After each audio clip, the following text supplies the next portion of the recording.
welcome, beloveds, to the Dr. Mumbi Show. My name is Dr.MumbiSeraki. How you doing? How's everything going? I really do pray that you are well in all your ways and that you are moving into living life truly on your own terms. We want to thank everyone that supports us on our PayPal and our Patreon accounts. We could not do this show without you. We're really grateful for your support. Please go ahead and consider joining us for as little as $2 a month. Now, quite a few of you have reached out to me about Mali's president resigning and dissolving the entire government after a military, mutiny. Everyone's using this mutiny word. And when you see copy paste, the story has gone viral across the world. It's on all these mainstream medias. When you see that happening and they're all using basically the same language, you have to ask who is behind this. And there's an email I got from someone called Binta, and she was saying, the president of Mali resigns and dissolved parliament after hours after. So basically, he was arrested by the military and they detained him for a few hours. And then afterwards, he came on air and he was like, he resigns. And he was basically saying, what choice do I have? What choice do I have? A big, the military have taken over. The thing is, there was a revolution that's been ongoing in Mali. And the biggest fear now is that this revolution has been hijacked once again by the French. And hear me out on why I think this is happening. Of course, this is the Dr. Mumbi opinion, although several people have expressed the same opinion.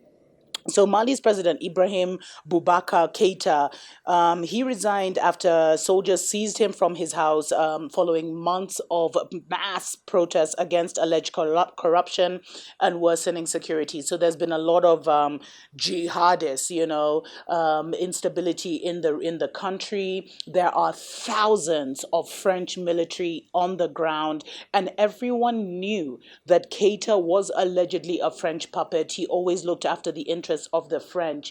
And so a lot of people are now asking, with Keita being, arrested by the police and forced to resign, did France have a hand in this? Are they hijacking the revolution that is taking place in Mali once again so that they can put their person in power?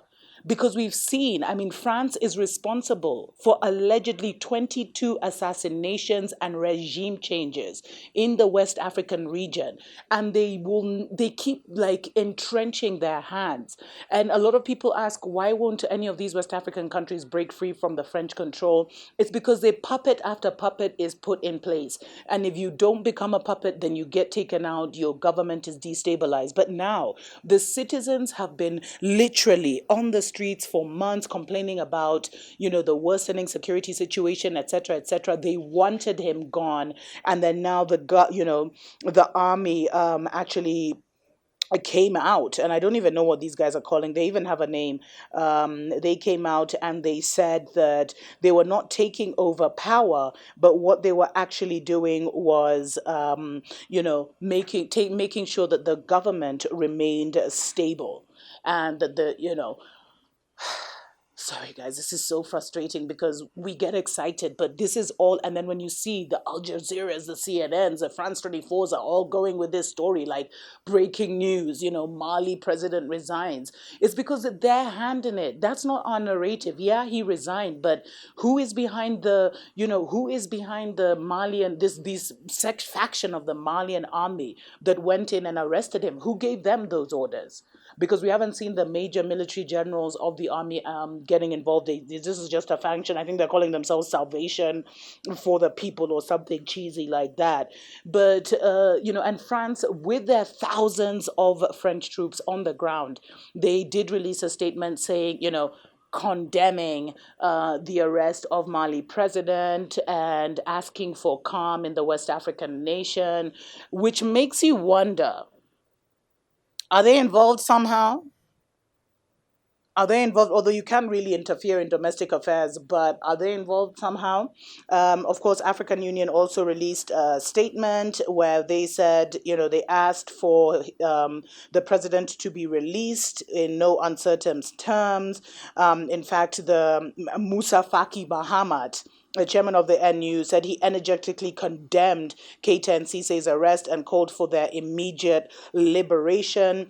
ECOWAS, also the Economic Community of West African Nations or West African States, they also denounced the overthrow of putschist soldiers, of the democratically elected government, etc., etc. The UN Security Council has actually scheduled a closed meeting on Wednesday afternoon to discuss the unfolding situation in Mali. This literally just happened, but I see the dirty hands of the French all over it. Let me know what you think. I really think that, and actually, Binta agreed with me, and I was thinking this morning when I was reading through all the emails, everyone sending me this story. And, we have to remember that, our brothers and sisters in Mali, they've been staging a revolution. They've been rejecting all concessions the president had tried to make, and they simply wanted him gone because they know that he is a French puppet. But, recognizing that there was no other option, could the military have taken steps to remove him from power under the instructions of the French so that they can now put in place their own person? And, we have to really pray that the Malian government the Malian military, has actually not just hijacked the revolution that was taking place. And that's why, a lot of analysts actually usually say that there's so much democracy, people fighting for democracy in Africa, but because we don't control our own narrative, we never hear the story in our own light. So we're always thinking that our people are helpless, or they've been done this, or we're given fake victories that aren't really victories. I'd love to hear from my Malian people. I know many are French speaking, but hey, maybe we'd absolutely love to hear your version of what's going on. And, Binta, she actually said, I see it as an attempt to pacify the people while making sure the old regime remains in power. France most likely told the military to arrest the president to make it seem like the demands of the people have been met. France is most likely preparing someone to replace him. Absolutely. And that's why, if I could speak, Kemi Seba, I know you are a representative, our true Pan-Africanist on the West African side. I don't know how involved you are, but, to our brothers and sisters out there, don't allow your revolution to be hijacked. Don't allow them to now prop up someone else. This was a 75-year-old. What could a 75-year-old really be? How could he be really helping to rule and reign and bringing new ideas when over 70% of the population is under 35? Granddaddy don't know what's up, but is France just trying to orchestrate, hijack the revolution, orchestrate this thing, and then get their own person inside? We'll be keeping an eye on this story. Until next time, tuko pamoja.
Bana. Okay, okay.